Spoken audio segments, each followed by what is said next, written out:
Hello again. My name is Kim. I'm the field CTO of K8s. Yesterday, I already had a talk about automation of Kubernetes, about autoscaling for infrastructure, for workload, for container live migration, how to handle difficult workloads. Today, I want to speak about what's not good in Kubernetes, what are pitfalls you're running in, because Kubernetes, people think it's easy, but then we are starting with Kubernetes. We are realizing the ecosystem is a very big one, and there are millions of pitfalls in you will probably stumble upon.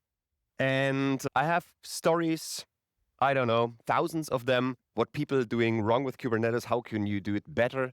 And I've just picked up 10 of my favorites I see every day. I'm doing Kubernetes since 2017, so I saw a lot, I cried a lot, and I'm still crying a lot. I'm working every day with clients. They are in this Kubernetes ecosystem. Some of them are really mature, really experts. They're doing great jobs. Some others are very at the beginner level. And it can be dangerous if you are beginner, but you're operating production systems for big customers. So we see a lot of Kubernetes breaches. We see a lot of problems in the ecosystem, and it costs really much money.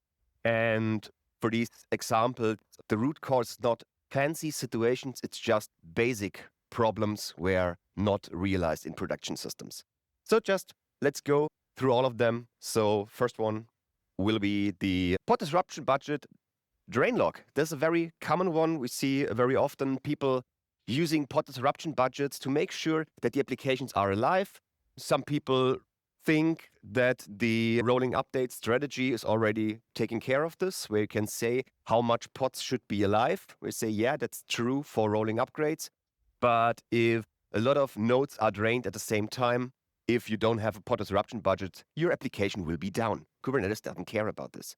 So pod disruption budget will help you to keep the system up and running. A combination, what I see very often is we have a pod disruption budget configuration which tells the system we need a minimum available pod is 1, but on the other side, I have a single replica deployment.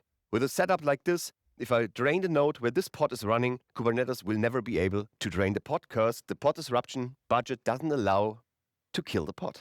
So you're stuck there forever.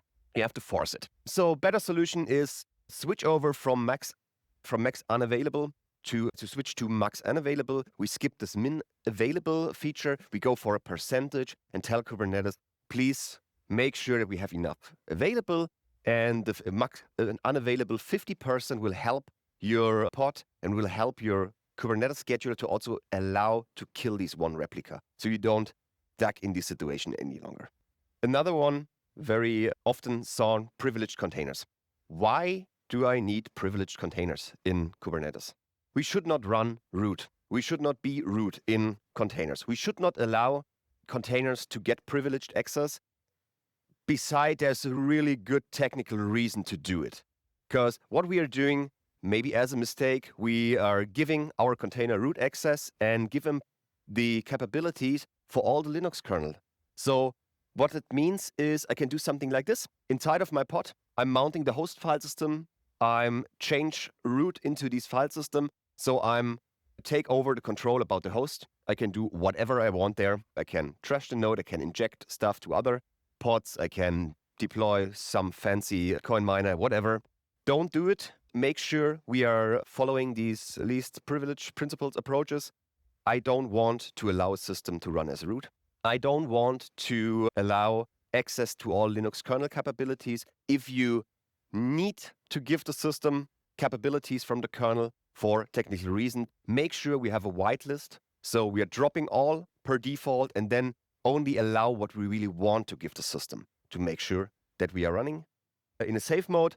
Other way also, what is always recommended, we don't need root in images. So make sure that we have distroless images, that we have non-root images. And another way as well is the runtime class we can use. Visor, it's like a fake kernel running in the user land. So also if you have privileged containers, if the user is able to break out of the pod he's running in these fake kernel and can't take over your host system. Network policy anarchy. Also very famous. We know in Kubernetes, per default, there is no restriction. We know that the services in Kubernetes are service name.namespace.svc. So if I have 0 policies deployed, I can access whatever I want. I can talk to each pod. I can talk to each service. So the built-in solution here is we want to have network policies in place. We want to have zero trust micromanagement, what we have in all the other legacy systems as well. I don't want to give the pods the freedom to talk to whatever they want. I want to restrict this. The best practice will be having a network policy which per default denies everything, and then having policies to control which ingress or egress traffic is allowed based on pod selectors, based on which protocol I want to allow, which port is allowed, to really control the traffic flow inside of my cluster. I don't want to have Wild West. Next one, also common one, is the resource anarchy. Workloads are starting in Kubernetes without any request, and no limits. Request is a really problematic one because the kube scheduler needs to make a decision where should the pod run inside of my cluster. If I give the system no requests, kube scheduler has no idea how many resources are needed, so the pod will be placed randomly somewhere. And if I'm, for example, my application needs, 20 gigabyte memory, and I'm requesting 0, Kubernetes scheduler will place it somewhere. If the node has not this capacity, you end in these out-of-memory kill loops. Makes no fun. Auto-scaling features are relying on requests as well. So if the autoscaler has no clue how much resources are needed, the autoscaler will add the smallest available instance. So also there you're running into this resource problem. So another one as well, we have these noisy neighbor attacks. Without these, the application start fight for the resources. We have the problems that the nodes can be unsustainable, get unhealthy, and we are ending up with weird situations. We don't know why our applications are responding in this way. We don't understand why we get errors. We don't understand why we have a lot of out-of-memory kills. So also there, best practice has requests defined. Limits define it for memory, don't define it for CPU. CPU limits creates more problems than it helps you. And also there, the recommendation is instead of pinning static requests, which are in 99% wrong, use a workload autoscaler, use VPA, which size these requests based on your real usage. We have the monitoring blindness. Also, classic container starting workloads are running. They are immediately in a ready state because we have 0 checks. We don't know there are no readiness, startup, or liveness probes configured. Kubernetes doesn't know what is the health state of the application. This is very difficult or very problematic. Kubernetes will just check if the pod is running. Do we have the process started? But a running process doesn't tell us if the application is in a healthy mode. We don't know what is happening there. Maybe the application is crash looping all the time. Maybe the application is not able to establish a connection to something, but without a check, Kubernetes is happy with this. So all the self-healing capabilities Kubernetes gives us are not taken into account. Happen very often. There's also one of our clients had the situation. We had no health checks. So from a Kubernetes point of view, everything is good. Everything is awesome. Applications are running. We have all the replicas in ready state, but the application was totally dead. And without any good monitoring, without any good metrics out of it, and also healthness probes, you don't know what's happened. You start to dig into the problem, but you don't understand this. It's hard to find it. And it took 6 hours to find this problem at the end. What is the solution? We want monitoring in place. We want to have an observability stack which understands what is the state of our applications. We have to bring in liveness, readiness, startup probes, which really check if the application functional, not just check if the pod is running. Don't check if the process is there. It doesn't tell you anything. If the application has health checks, we need to address them. If you don't have health checks, you can write your own health checks, implement these endpoints, or having some script running which is catching some information inside of the pod to understand if it's really alive. Is it working? Beside this, annotations should be scraped by an observability stack, whatever you're using, to also collect logs, collect metrics, and make sure we have the control what's happening in our system. The scheduling chaos, I don't see this so often right now, but still there are pitfalls we are running in. We have replicas of 3. We want to run high available, but without any instruction about how these pods should be placed. Worst case, Kubernetes is placing them all on the same node. Looks like this. So the HA is not really existing in this moment, because when I'm killing my node, if I'm draining my node, all these pods will be killed at the same time. Pod disruption budget can help you there to allow Kubernetes to not kill all the pods at the same time. We are just forcing one by one migration, but at the end, we don't want to see something like this. We want to have right scheduling in our cluster. We want to tell Kubernetes based on affinities or anti-affinity, these pods needs to run together. These pods should not run together. We can do this in soft or hard requirements. So we see here the pod anti-affinity tells required during scheduling. So it's a hard affinity. Kubernetes can't break them. The other one is preferred during scheduling. So Kubernetes try to place them in a way. If it's not possible, then we can allow pods to run together.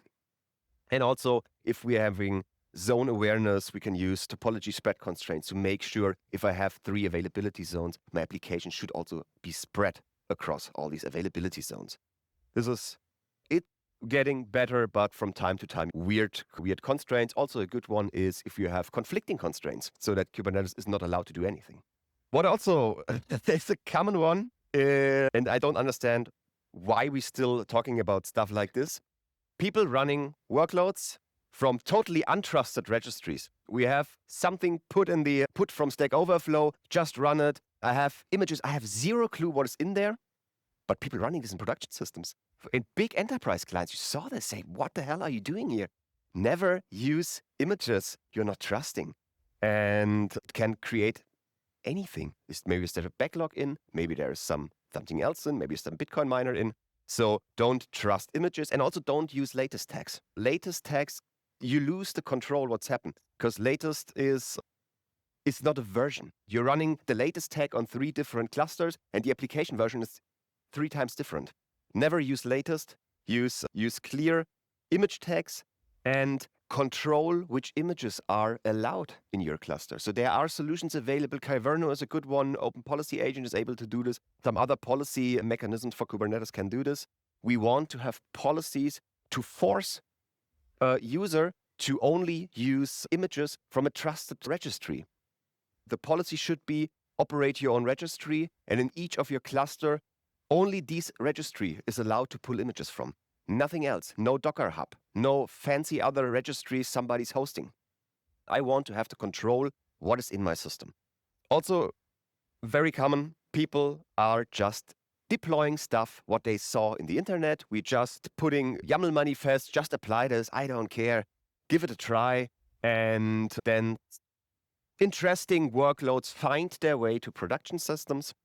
And we see this, something like this. I found it at Stack Overflow. I want to debug something. The pod is running for 2 years. The pod has host network access. Oh, I forgot that this was included. Sorry. I have a netshoot image from an untrusted resource. The netshoot image is good for debugging. I don't want to have this running in production clusters because I can trace whatever I want. And also, I'm running this as a privileged container. Nice. I can do this as root. I can do whatever I want in this pod.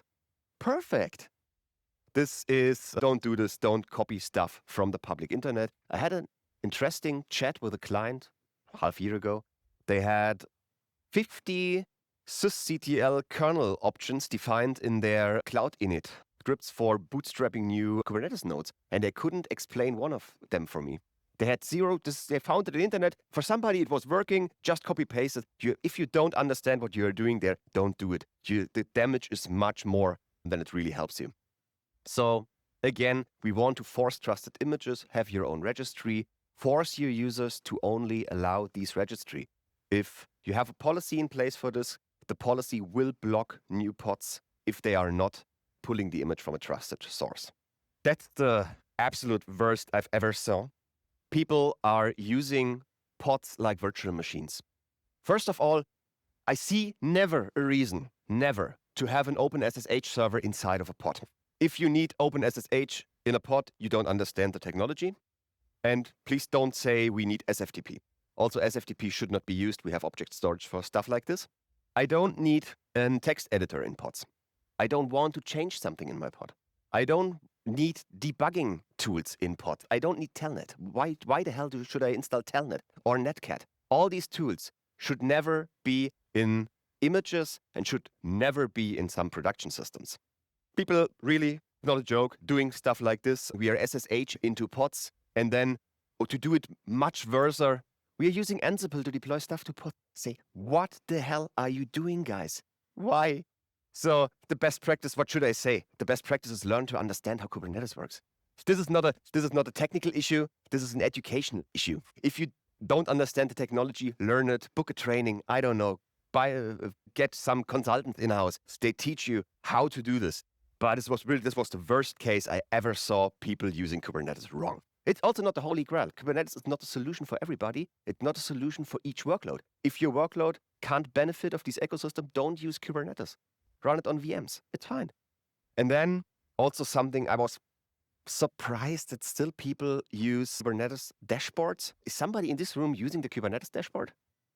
I don't see a reason why we need a dashboard. Use kubectl.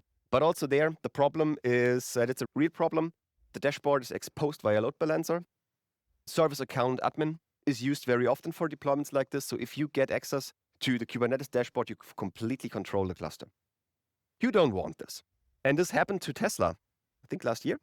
So they had a public exposed Kubernetes dashboard with the admin token inside. So somebody stumbled upon this dashboard and started to deploy some crypto mining stuff. It's only cost Tesla $50K, which is not much, I have to say. So it looks like they realized this very soon. But again, I don't see a reason why you should have a dashboard.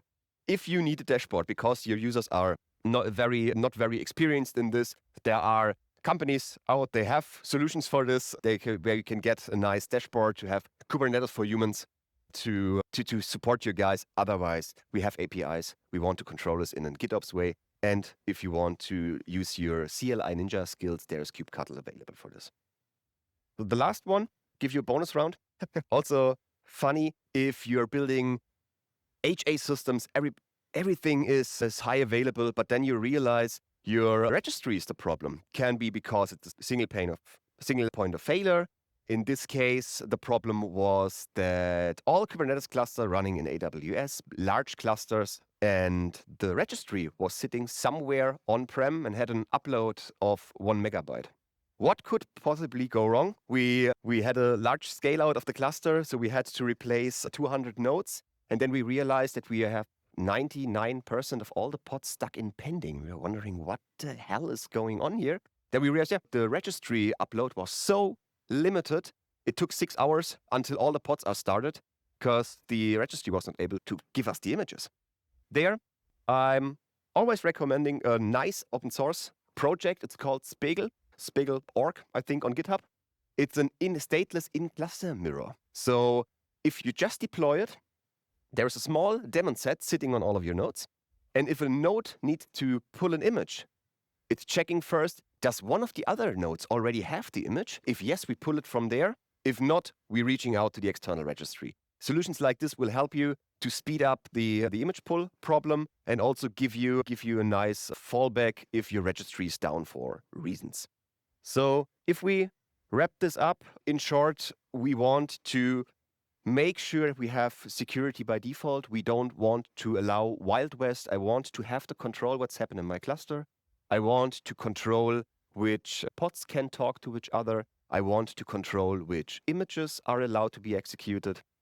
Also, stuff like privileged access can be blocked by using policy engines. I want to know what's happened for my application, so we need to make sure we have monitoring in place. We need to make sure we have healthness and probes in place. We want to control limits, quotas, all the stuff, so that we are not affecting workloads from other guys. Make sure, best case, build your own images, having good supply chain security there. And last but not least, don't use pods as VMs. Understand the technology. And we all want to do this in an automated way. With this, I will close this. By the way, Cast AI sponsor of these events. So at all of your conference shirts, at the end, there is a link. If you go to this link, you can join the raffle, win some Lego stuff or an Amazon voucher.